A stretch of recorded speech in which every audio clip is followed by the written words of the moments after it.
എളമരം കടവിൽ ഒരു അജ്ഞാത ജഡം കണ്ടെത്തിയിട്ടുണ്ട്. വൈകുന്നേരമായിരുന്നു. അതിനെ അടുപ്പിക്കുന്ന രംഗമാണ് നമ്മളിപ്പോൾ കണ്ടുപിടിക്കുന്നത്. വാക്കാട് പോലീസുമുണ്ട്, പൊതുപ്രവർത്തനമുണ്ട്. ചെറുപ്പക്കാരനാണോ എന്ന് സംശയിക്കപ്പെടുന്നുണ്ട്. ഏതായാലും ജനം പോസ്റ്റ്മോർട്ടത്തിനായി കൊണ്ടുപോകാനുള്ള ഇതിലാണ്.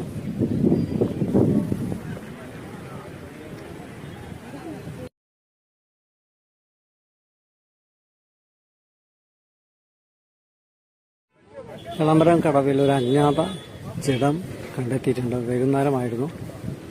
അതിനെ അടുപ്പിക്കുന്ന രംഗമാണ് നമ്മളിപ്പോൾ കണ്ടുപിടിക്കുന്നത്. വാക്കാട് പോലീസുമുണ്ട്, പൊതുപ്രവർത്തനമുണ്ട്. ചെറുപ്പക്കാരനാണോ എന്ന് സംശയിക്കപ്പെടുന്നുണ്ട്. ഏതായാലും ജനം പോസ്റ്റ്മോർട്ടത്തിനായി കൊണ്ടുപോകാനുള്ള ഇതിലാണ്.